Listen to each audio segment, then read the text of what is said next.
Welcome to the Vibrant Living Network. Have you ever wondered what is possible beyond possible? What is the thing you've been wondering and inquiring about? Are you just feeling stuck and don't know why? Are you thinking or are you seeing? Seeing allows us to expand and have this other experience. We want to invite you for that wake-up call. We want to invite your spirit, your soul, so to be more alive, more connected. Glenn Brooks has been a life coach for over 33 years, author of Divorced to Patterns, Not Each Other, an explorer of what is possible. He has worked with people all around the world. Join us for a wake-up conversation, a dialogue with you. We will have some of the most interesting contributors. We will be talking to some of the most interesting people and have some of the most resourceful teachers, wisdom-filled people from around the world join us. Share your voice, ask the questions, become free of the known into a new world of possibility. We are going to talk about all the things you wonder about: how to live, how to heal, how to connect, how to love, how to be seen. Your life is precious. Enjoy it.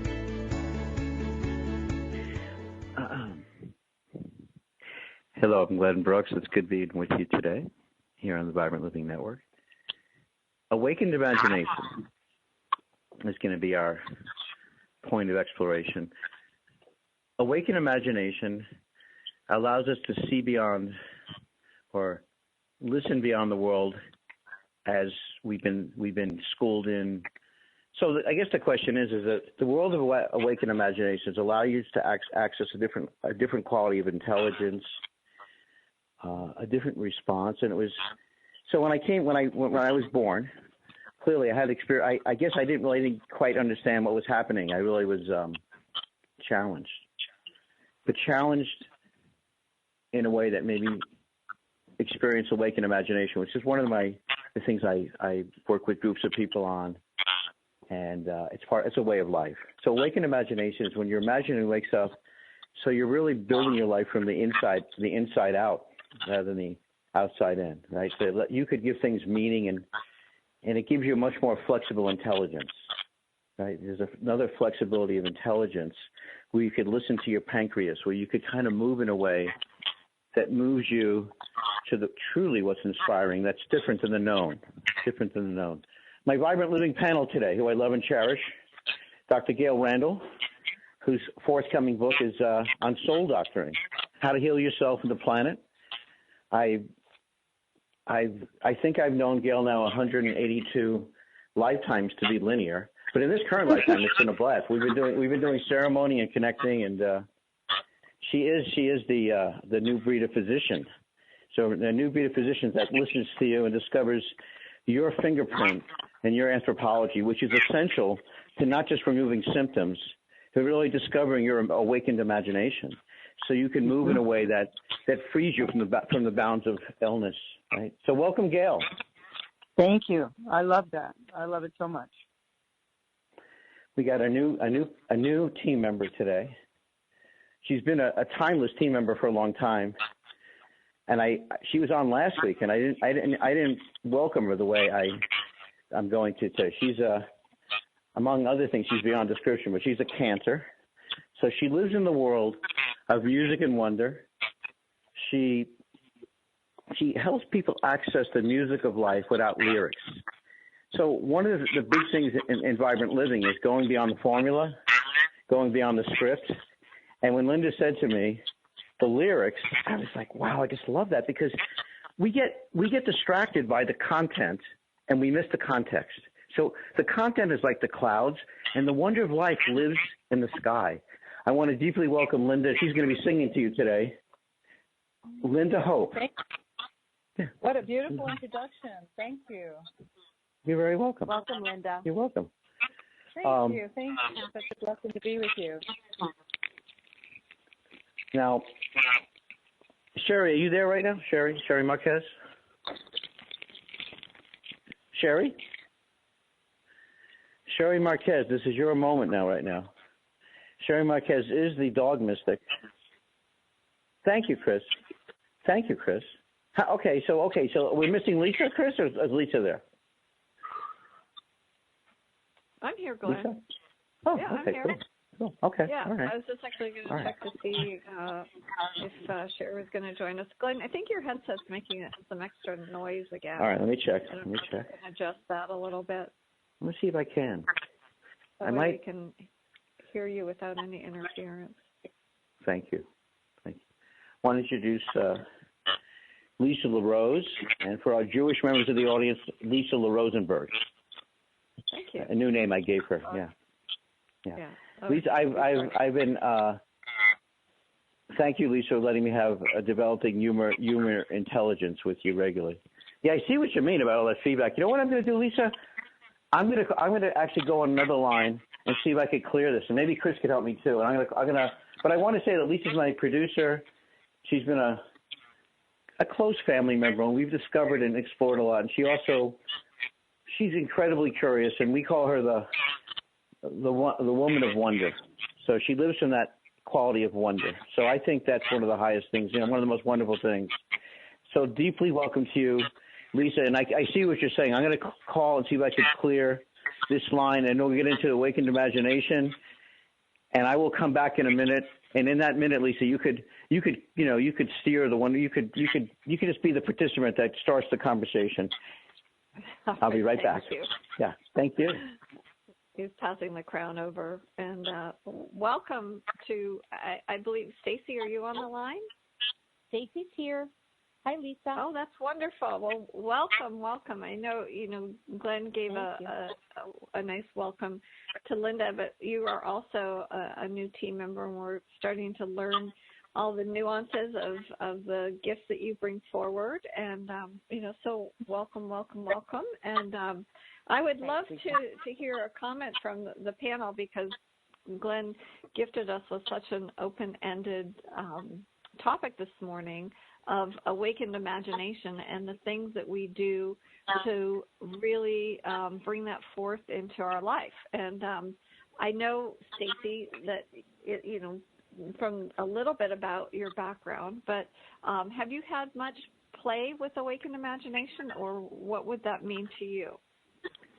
Well, it's interesting because in a day-to-day sense, when I'm doing my work with clients, business leaders and business owners, and we're talking about, reaching their potential, that's all about awakening imagination. And, there is a process in the context of coaching, at least in my methodology, that helps people untangle from old assumptions and reverse and overcome fears, and in that way they open their thinking and they open their hearts to their own potential. So I think this is an incredibly meaningful topic.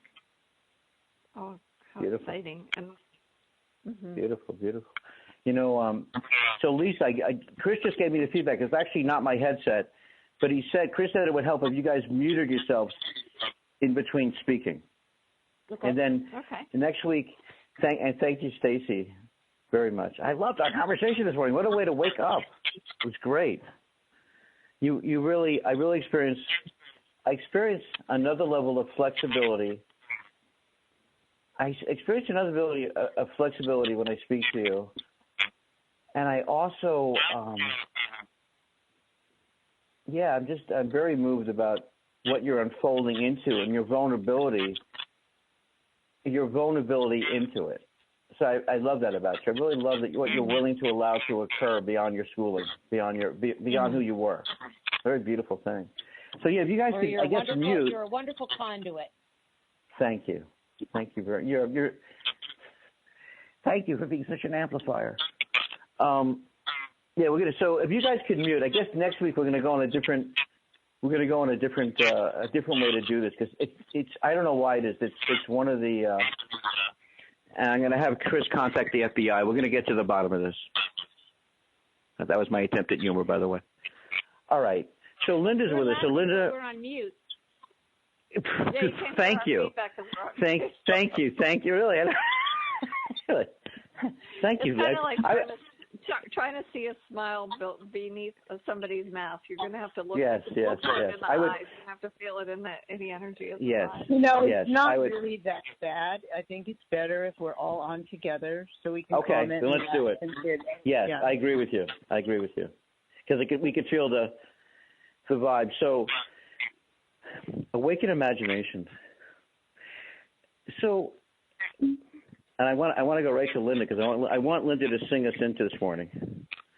So those of you that are just joining us, the pulse or the rhythm of something has been a theme.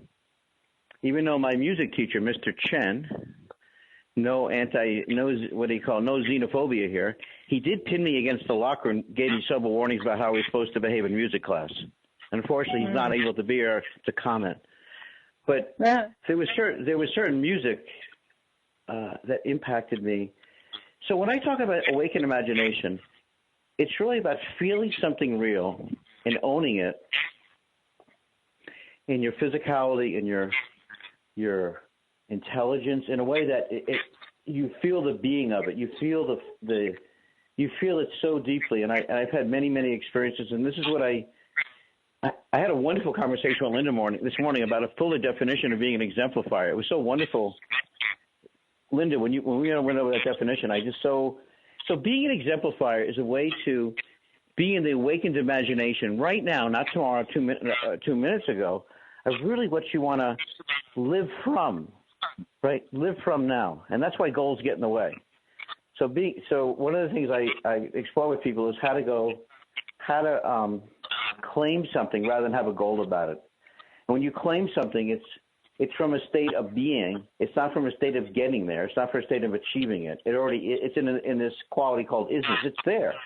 So like, as an example, you play from this experience called mastery rather than focus on getting somewhere. Right? You're already in the thing.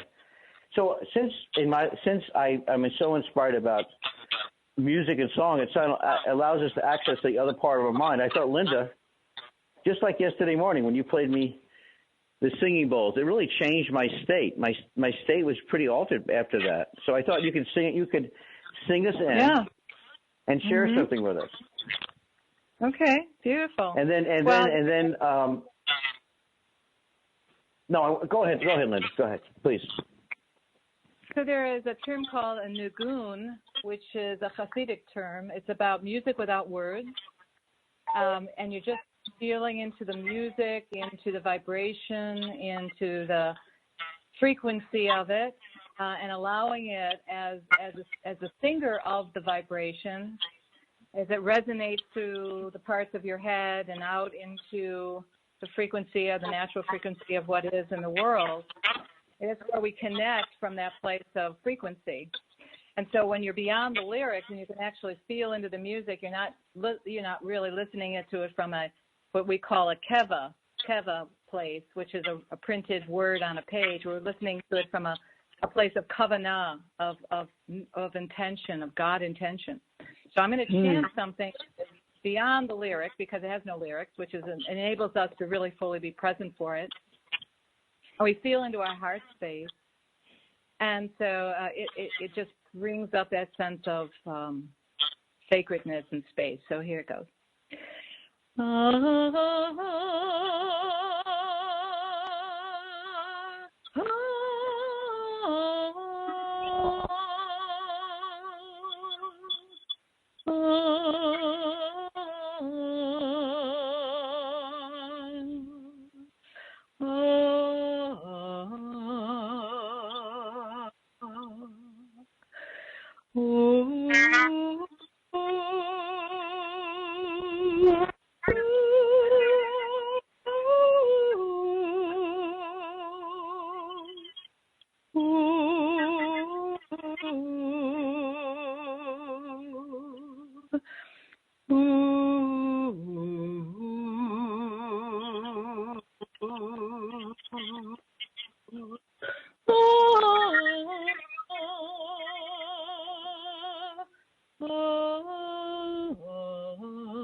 crystal bowl. It's a beautiful sound.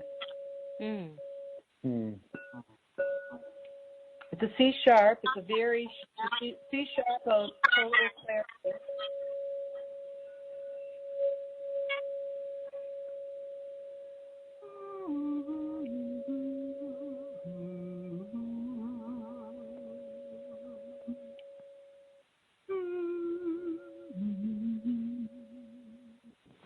Yeah, it's very interesting to harmonize with a crystal bowl.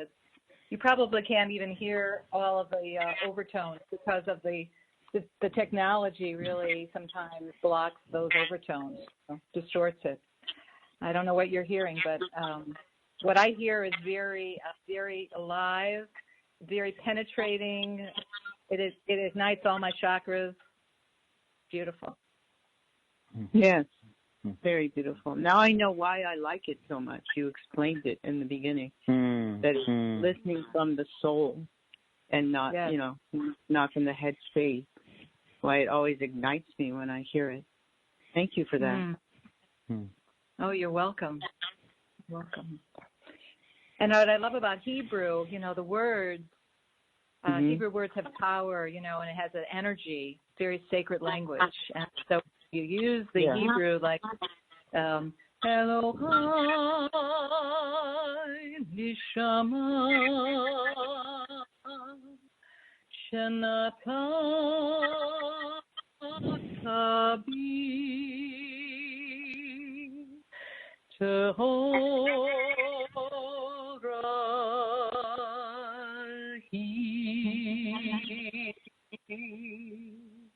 That Elohai is my, God, the soul that you have given me is pure.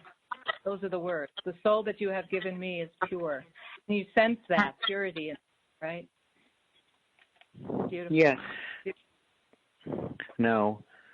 So, by the way, I felt my breath change. So I noticed my breathing rate changed, and I was conscious of my area, my chest. So I flunked out of Hebrew school. I didn't have a clue what was going on. And when the rabbi saw me coming, it was the first time I saw energy psychology, because he would rub the top of his nose and his forehead. He seemed very distressed when I was coming. And I was only focused on getting a mini bike. I wasn't really focused on bar mitzvah. But when I was about 16, I heard something from the world's strongest man. His stage name was the Mighty Adam. But he was this Hasidic.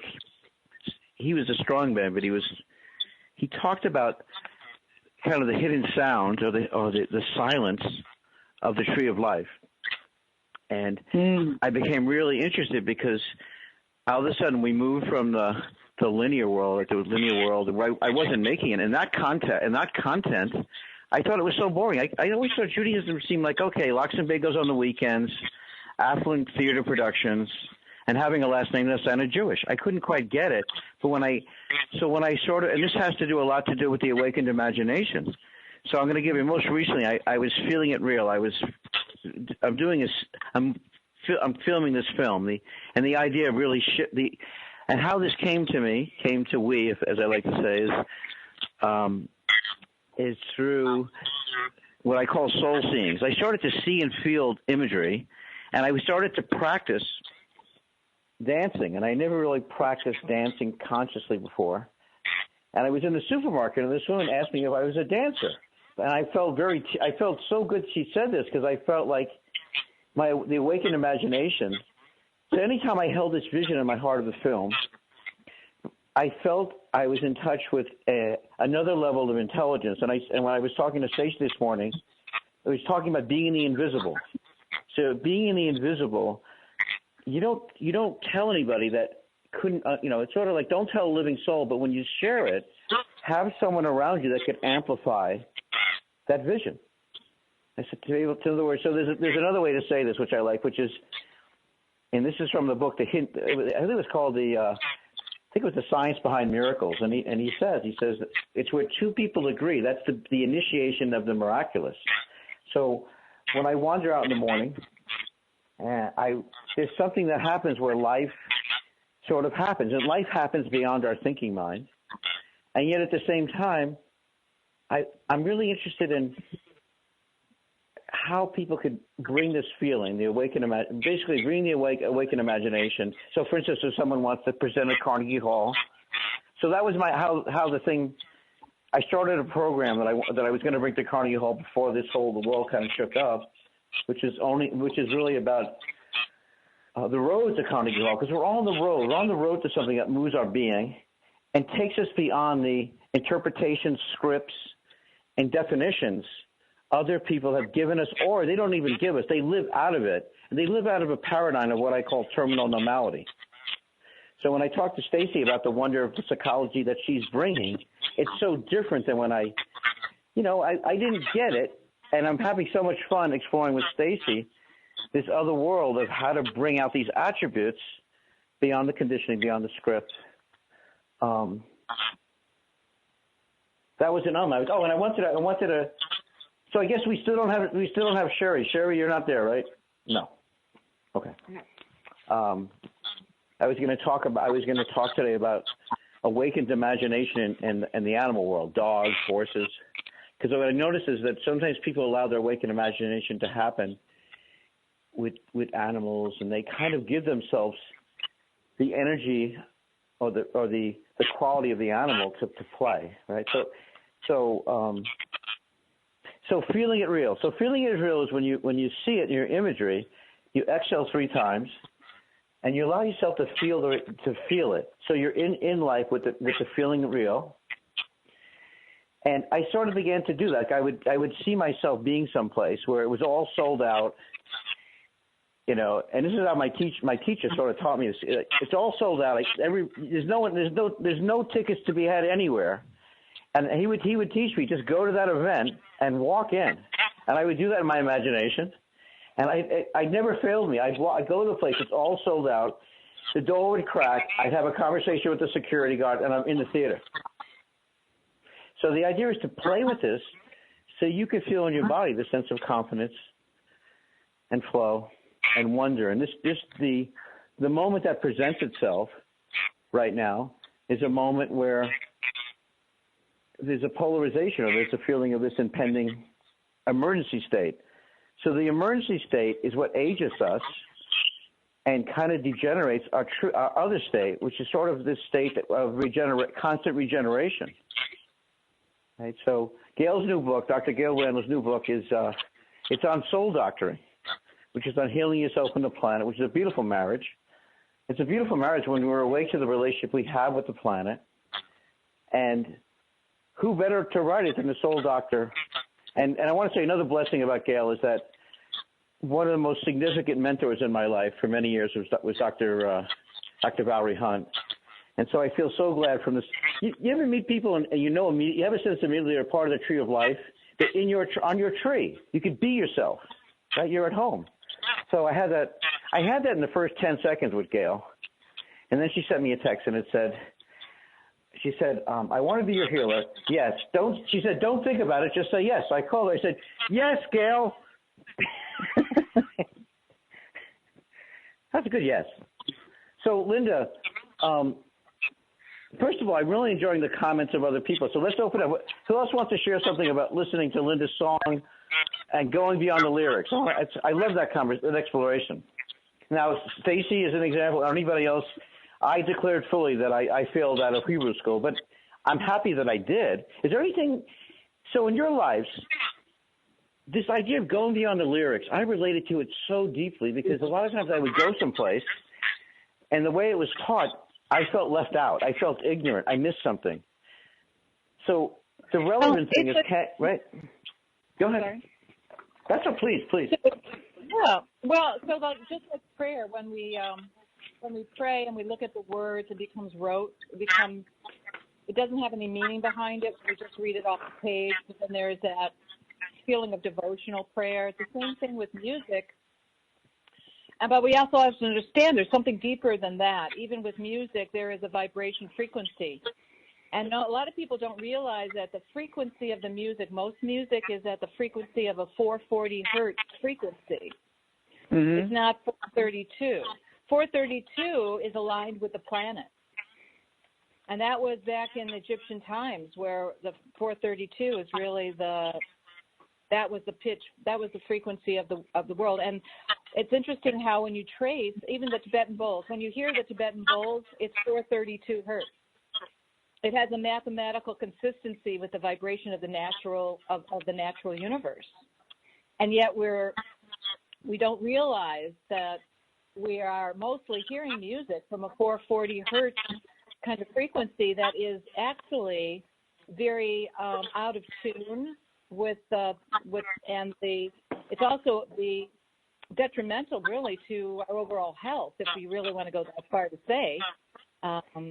So, there's certain things that are underpinning that. We wonder, why is that music not consistent with how we're feeling right now? Why is our mood switching from it? And how are we really resonating with it? And we don't ask ourselves those bigger questions.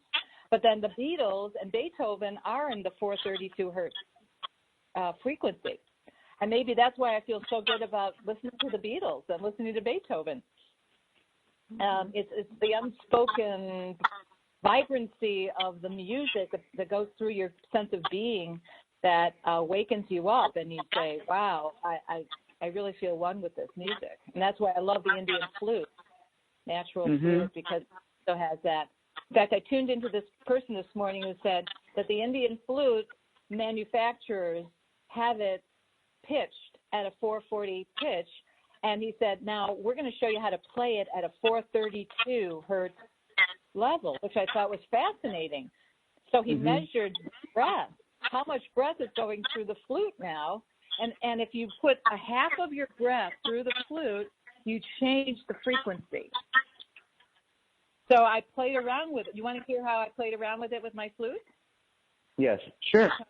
Glenn, just real quick, Sherry can't call in, so I'm going to hang up because I think all the lines are full. I'm not really sure she's not able to call okay. in. Why don't you say something? Okay. So before you hang up, and we're going to get right to Linda, share something. Say something, because I didn't mean for that to happen.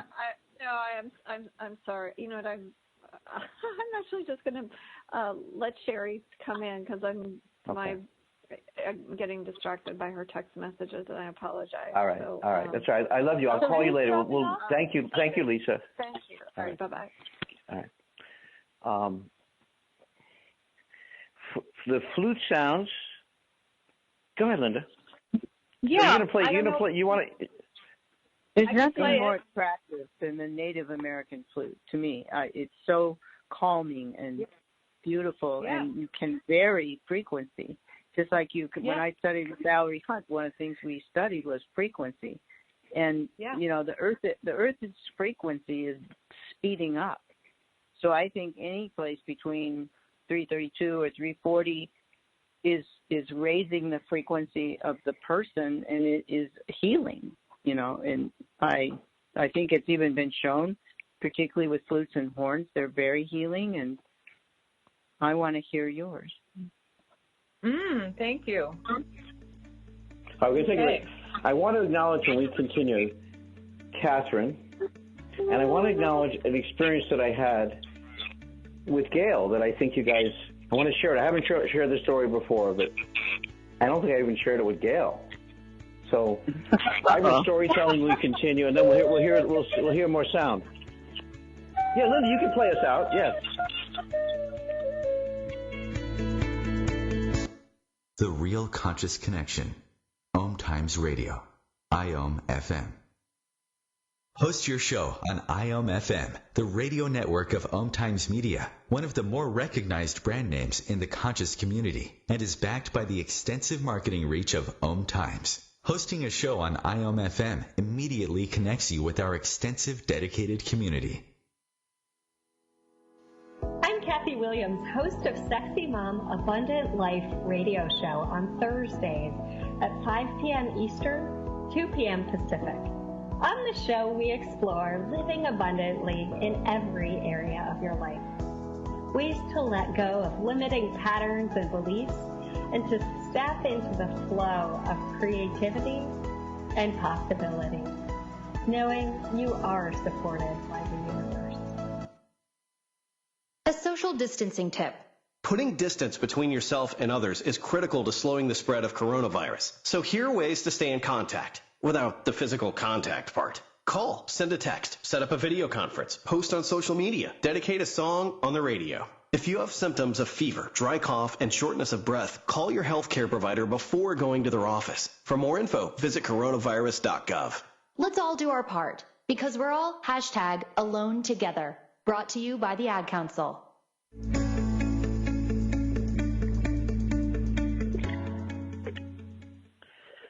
Welcome to Vibrant Living. Welcome the dog mystic herself, Sherry Marquez, and Hello. Sherry Marquez. I want to introduce you better than your kindergarten teacher, the superintendent of the public school system, and all your relatives. I wanted to welcome you that deeply. I'm glad you're here, Sherry. I want to introduce you to Linda, Linda Hope, who introduces people to the music of life the same way that we found it through the music of dogs. And I want to acknowledge too, and I got a neighbor of yours on the call today, Sherry. A neighbor of yours. She's Catherine. I'll let her hand her last name. I don't have it in front of me. So Catherine is she's a love priestess. I'm sure you met a love priestess when you were in high school. I'm sure you hung out with love priestesses before. Am I correct, Sherry? Yes. Thank you, Sherry. So this love priestess lives in Cocoa Beach. And I want to say what happened earlier, Sherry, is you weren't on we had this intro call, and I felt so at home with Catherine's laugh. She had the most wonderful laugh. I felt, oh my God, I couldn't fail with Catherine. And so the theme of the show today, and we're going to go back to a little more music too. The theme of the show today is awakened imagination, which gives me cause to share my first experience that was a really deep experience. So the first dog I ever had wasn't my dog. They got the dog for my sister. And I always felt the dog was kind of an object in the house, an object of cuteness, an object of petness. I didn't really feel the energy of the dog beyond the dog. So I met this psychiatrist many, many years ago, and he studied the most major thing. He studied things, and we were very, very close. He used to call me Boober, the Jewish mystic. Linda knows this world so well. I got to watch myself. I say anything around Jewishness and her. She just gets that world so deeply. So he called me up one day, and this is 10 years into our relationship. And he says, Boober, I'm now studying Rottweilers, because Rottweilers deal in the energy of death and life, but very strongly. And he said other dogs would die, but the Rottweiler would take the invisible blockages on. Basically, the blockages that would make you ill, or the blockages that you don't know how to shake off. Another thing is that it was very specific to invisible illnesses, such as Lou Gehrig's disease, Parkinson's disease, diseases that, for the most part, the medical community didn't have their handle on. So I go up there, and it's called the energy grid. And so the energy grid is kind of the invisible energies that impact your life, the stuff that you don't see, you don't feel necessarily. And he looks at me, he goes, Boober, he goes, this dog. And he always spoke to me in the invisible. When he says this dog, I knew he already had a dog for me. He goes, this dog is going to be great for you and your son. So now, for the first time, beyond the word of dogs, he's kind of introducing me to this dog from another place, right? So the beautiful thing about the dog mystic is to be introduced from a place of freshness, from a place of principles. So what are the principles so you could bond and be with this dog in a way that no one ever spoke to you about?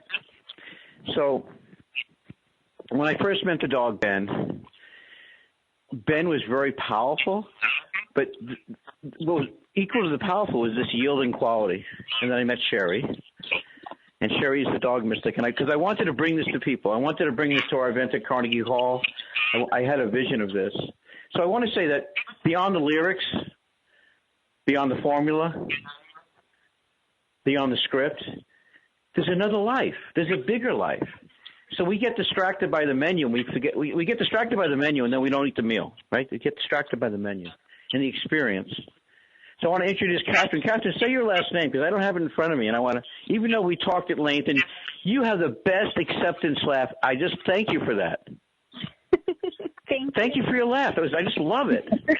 By the way, what I appreciate about you, too, I just want to thank you for continuing. I like that. I didn't pay you to laugh, by the way.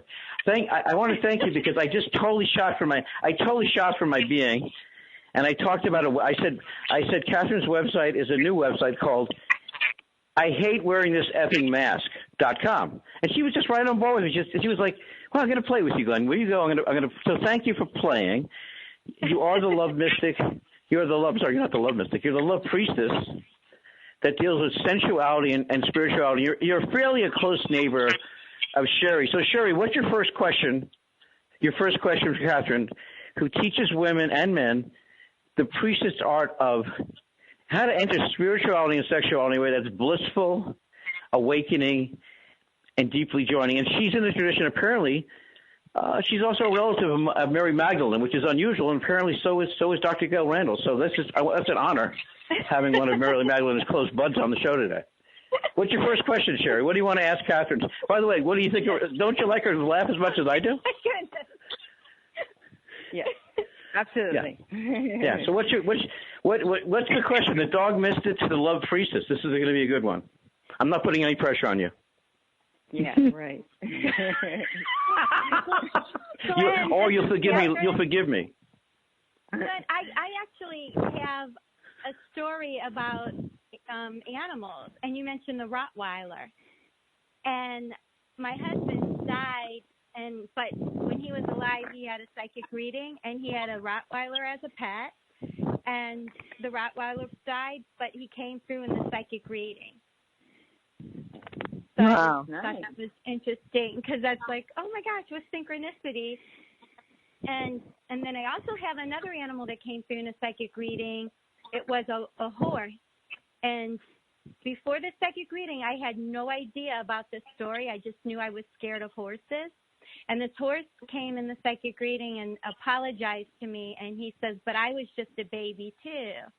And I asked my mother, what could this mean? And she said, your uncles were drunk, and they put you on a baby horse named Surprise, and it bucked you off. I was probably 2 years old. So I didn't remember it, but I was always scared, and I had that reading when I was in my 30s.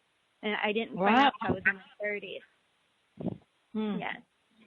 And then Linda, with the music, I always get chills in my body. I love to dance. I love music.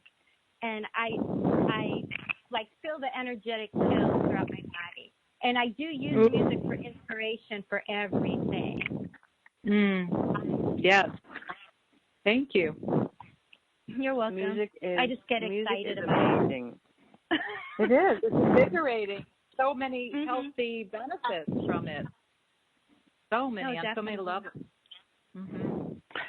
So what happened this morning when Catherine was laughing, it was the same note or the same frequency. It's something about, I want to see if I can convey this. It's sort of like being in the inside of, like, when you walk in, you're someplace and someone in the room really welcomes you deeply, really deeply. Like you're in the room and this is what I do when I work with people. So I always say to them, you cannot fall in my dojo. It just cannot happen. You cannot fall in my dojo. And this woman came from Pennsylvania, and I put together an event for her. And so it's an event. I rented this beautiful place. It has a wood floor. And on the second day, she's teaching a workshop called Psyche, which is all about kind of dissolving obstructions. How do you remove things that are obstructing you? So she's teaching, and this guy challenges her in a way when she turns around, she totally loses her heels. So I jumped out and I caught her before she hit the floor, and I said, I told you cannot fall in my dojo. You cannot fall in my dojo because you cannot fall in my dojo. So I felt that from you this morning. I felt that your laugh is just so here's my Gail story. I want to tell you my Gail story. So without going to the specific details of this, I'll give you enough of a vibe of the story, I promise. So I played, it was Gail's birthday. She still has birthdays, believe it or not. I thought she would have gave up birthdays, but because she's ageless. I could never put an age on Gail. Right? Someone, just ageless. Deepak Chopra used to say to me that we grow old and die. We grow old and die because we see other people grow old and die. We grow old and die because we see other people. So, you like that? Yeah. So I call to I did something to prank Gail on her birthday, which I thought was like, I was sort of crying a little. I thought it was so funny.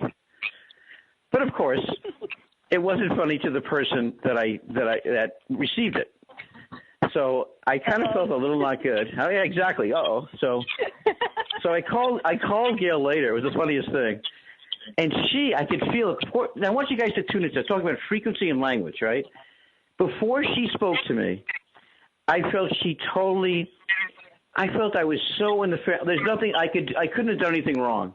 And she said, you know, Glenn, on its own, it was so beautiful, and you're a chronic coyote, and I love you. And that meant, it was like, I'm so used to playing it where I've done something, or it's like I bumped someone, and it was kind of like, oh yeah, it's Gail, right? It's Gail. So when you heard your laughter this morning, it reminded me of that story. And to circle back to dogs and Stacy. So the dogs were another doorway. Thank you by the way, thank you for continuing to laugh, Catherine. The dogs were another. Bring it out. Thank you. I'm supposed to. So dogs became a mystical experience for me. I started to see things differently from a dog's point of view, and then I met a very unusual dog educator. And the dog, he said to me two things that stuck with me. And then I met Sherry. I met Sherry soon after this. But he said that, you know, the dog exists. It exists in an electric state and in a magnetic state. And he says when a dog's magnetic, they're never going to bite anybody. They're just so attuned to nature and wonder. In an electric state, and so it was like, oh my God, the dog. I started to realize this thing called dogs was a totally different thing. So Stacy, by the way, I want to get your comment on my experience with Gail, because I noticed that when I feel embraced like that, and one of the things I'm always practicing as a speaker is that I walk in a room and sometimes people don't like me at all. That's my take. But when I had that experience with Gail, I kind of felt, if you will, it's re-imaging my system, what I call family. There was a great line in the book Illusions by Richard Bach. He used to say your true family sometimes has nothing to do with your bloodline. I want to get your comment, Stacey. Then I want to let Sherry bark into the microphone, as we said. Let her respond. Thank you. This is Catherine. Catherine, you're traveling all the time with me. This is ridiculous. Thank you. Thank you for the zen of laughter. So Stacy, go ahead. I'm sorry. That you learn. I love all the things that you learn in your interactions with people, and particularly with Gail. It is so, Gail is so present, and she, Gail, you do hum or vibrate on lots of different levels, and you're flexible in lots of different space. And I think what you're describing or asking about between you and Gail is just Gail's ability to fine-tune interactions and expressions on different levels. And it's attractive, and it releases more ideas and more creativity. Wow, thank you, Stacey. Yeah. I told Gail, I share with you the book title, because sometimes thank you, Stacey, thank you. I was sharing with, kind of in conjunction with what you just said. I shared this book title that was sort of pretty out there, and Gail just walks into it and meets me, and it was very beautiful. And then before I talked to Gail, I was talking to Linda Hope, our chakra singer here, our residential music of life facilitator, right? And that was another. You play the flute, by the way. Yeah, I'll be happy to anytime. Tick tock. All right. We'll go back to. All right, I have an idea. We'll go back to. We'll go into the flute deeply. Sherry, I'm playing with this idea that I think it's so cool. I want you to meet the Love Priestess. I think you're 3 hours apart. She is in when she's not protesting the meat prices at the supermarket. She lives in the Cocoa Beach area, by the way, Cocoa Beach, Florida.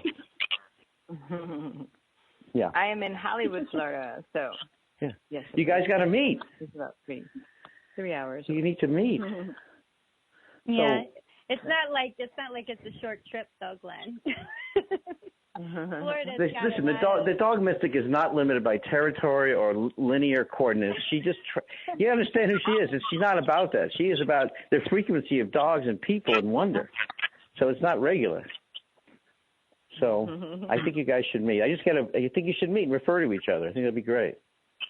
Besides, okay. You know. Well, there's always Zoom too. Exactly, the Zoom. And thank you this morning. I'm going to say it one more time before we'll go to Linda.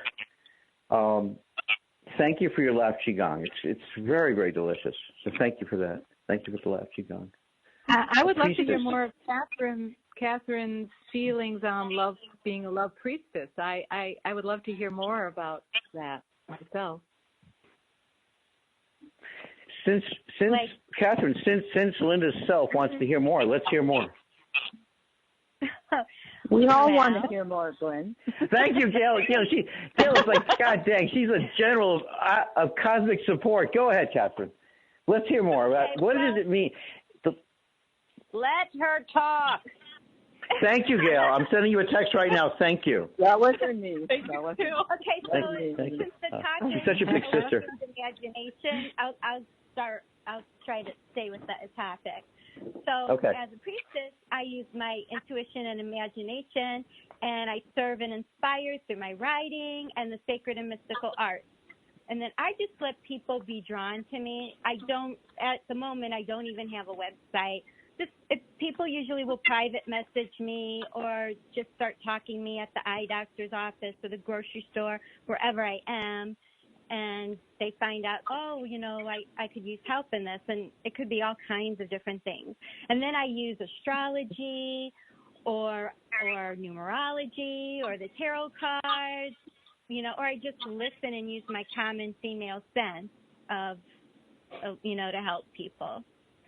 So I don't know how much time we have left, but I did a little bit of astrology for some of our group here, if you wanted to know that. Great. Please, go ahead. Okay. So let me just look at my chart thing.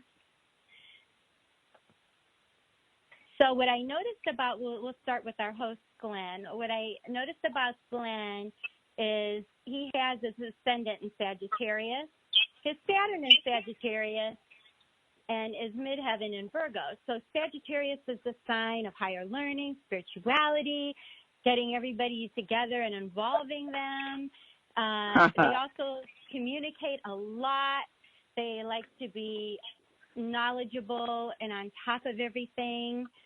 They excel at being a teacher. But also Virgo excels at being a communicator and a teacher. So definitely, his life mission would have something to do with communicating and facilitating, helping other people with their spirituality, with their higher purpose in life. That is definitely, no doubt, his purpose, and he felt it, like he said, since he was very young. He had something bigger to do. He wasn't in the norm or normal. It was way bigger than normal.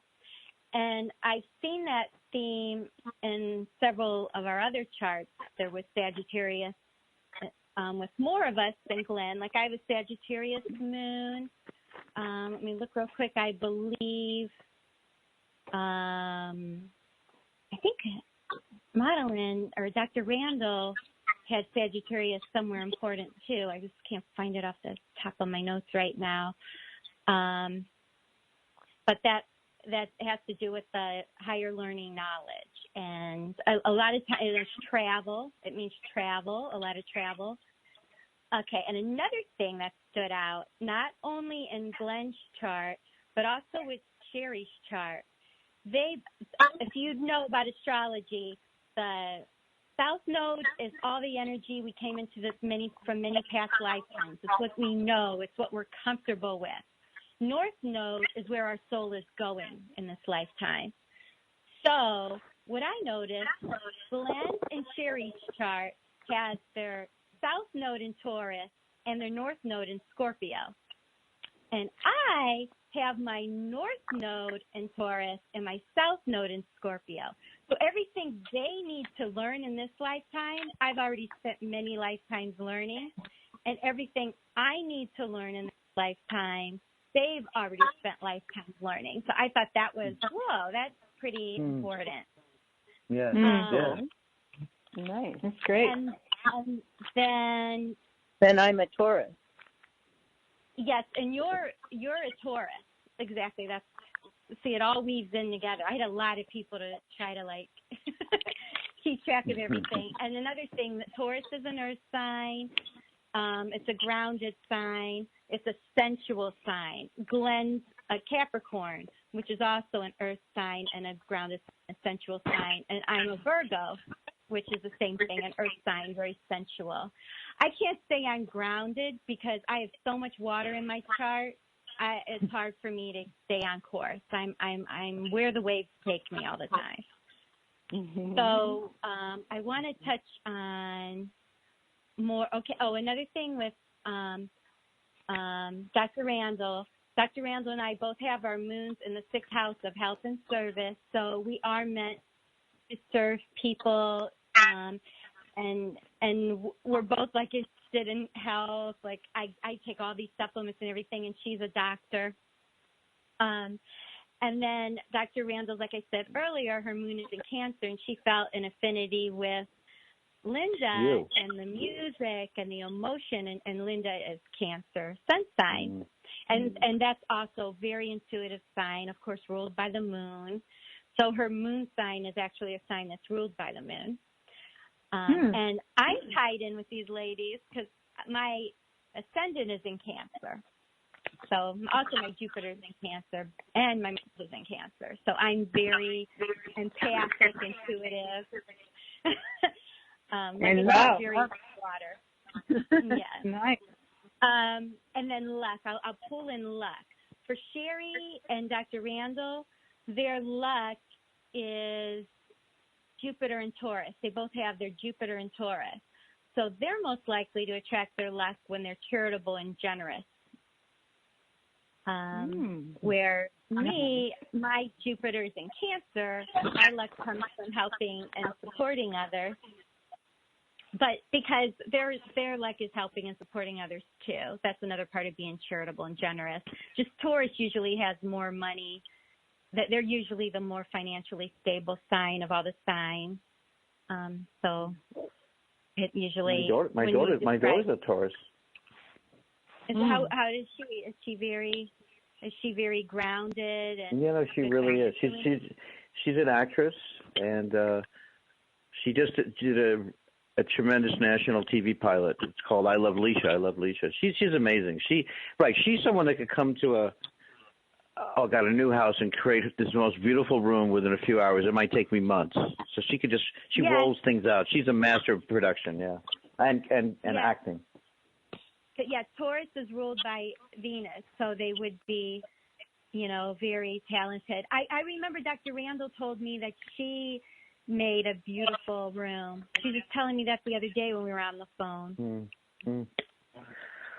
Oh, so you don't have a website? I gotta hit Stacy. Yeah. I didn't hit Stacy. Okay, so Stacy and I share Saturn in Pisces and Chiron in Pisces. Chiron is the wounded healer. Pisces energy is intuitive and dreamy, full of mystery and illusion. Both of us are capable of going very deep emotionally. We don't stay in the shallow waters. We want to see what is hidden below the surface in everything and everyone. We are curious and empathic with others. That's so Stacy. But Stacy also has authoritarian energy and logic. So, but she's capable of blending the logic with the imagination and with the intuitive. So here I'm tying it into our imagination show. I just want to. That's great. That's great. So Linda has a show. Linda has a show tonight. You guys could watch. And Linda, tell people how they can find your show tonight. By the way, thank you, Catherine. Thank you, Catherine. Deeply, that was beautiful. Oh, you're welcome.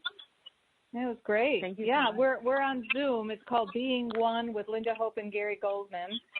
And we're bringing on Deborah Poneman, who is Yes to Success. She talks about it from a higher view consciousness. and we go on Zoom, and it's got the Zoom number there.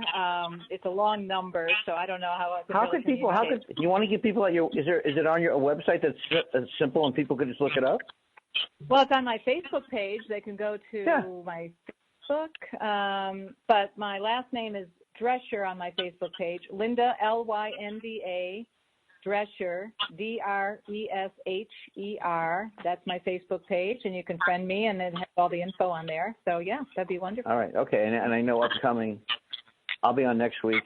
It looks like Gail's going to get a secret invitation through a Hanukkah sled. I think that's my take. Some kind of symbolic, energetic thing with great wealth and wonder and happiness. So Sherry,